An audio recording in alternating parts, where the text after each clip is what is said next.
അപ്പം ഗൈസ് നാളേക്കുള്ള പയറ് ഇവിടെ കട്ട് ചെയ്യാൻ വേണ്ടി എനിക്കൊരു ഹെൽപ്പറെ കിട്ടിയിട്ടുണ്ട്. പാത്രം കഴുകൽ ഇതാ പുരോഗമിച്ചു കൊണ്ടിരിക്കുന്നുള്ളൂ.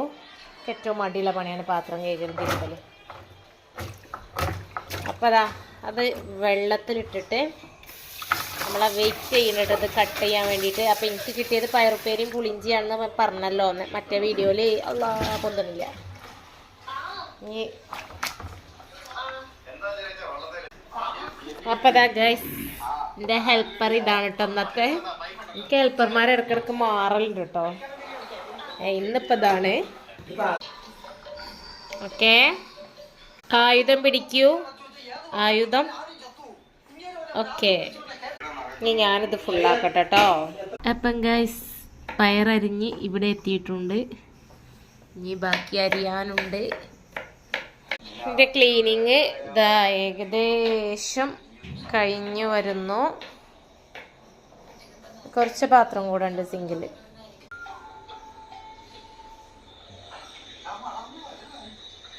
പയറൊക്കെ അരിഞ്ഞ് കഴിഞ്ഞു. ഇനി പുളി റെഡിയാക്കട്ടെ. വെളിച്ചെണ്ണ ഒഴിക്കുക. ഇഞ്ചിയും പച്ചമുളകും ചെറുതാക്കി അരിഞ്ഞത് വെളിച്ചെണ്ണയിൽ വഴറ്റിയെടുക്കുക.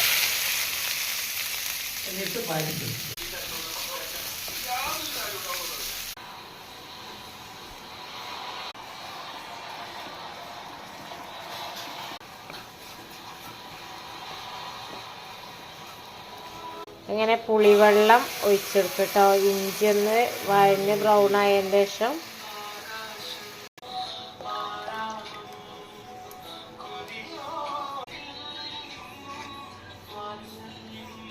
ഗൈസ് 12 മണിയാവാനായിട്ടോ. പുളിയിഞ്ചി ഇവിടെ റെഡി ആയിക്കൊണ്ടിരിക്കുന്നുണ്ട്. ശർക്കര ഇവിടെ ഉരുകി കഴിഞ്ഞ് അപ്പോഴാണ് പുറത്തുനിന്ന് ഒരാൾ ഇങ്ങനെ പാളി വെക്കണത്. ആരുമല്ല കേട്ടോ, നമ്മളെ ചന്ദ്രേട്ടനാണ്. ചന്ദ്രേട്ടൻ മിന്നിത്തിളങ്ങണുണ്ട്. ആകാശത്തിലെ അമ്പിളിയാണോ. ഇനി ഇവിടെയും ജനൽ ക്ലോസ് ആക്കിയിട്ടില്ല. നമ്മൾ ചന്ദ്രേട്ടനോട് ടാറ്റ ബൈ ബൈ പറഞ്ഞ് ഡോറ് ക്ലോസ് ആക്കുകയാണ് കേട്ടോ. 12 മണിയാക്കണേ ടൈം. ഓക്കെ, ഇക്ക എനിക്ക് കാവലിരിക്കേനി കേട്ടോ. ലാസ്റ്റ് ശർക്കര അതൊന്ന് കുറച്ചായിട്ട് നിങ്ങൾ ബ്രഷ് ചെയ്തോണ്ട് ടേസ്റ്റ് നോക്കുക. ഒരാളെ ബ്രഷ് ചെയ്ത് കണ്ട് പുളി കണ്ടപ്പം നുണഞ്ഞ് ടേസ്റ്റ് നോക്കിട്ടോ. പുളിഞ്ചി താക്കണ കണ്ടിട്ട് നുണഞ്ഞ് വന്ന്.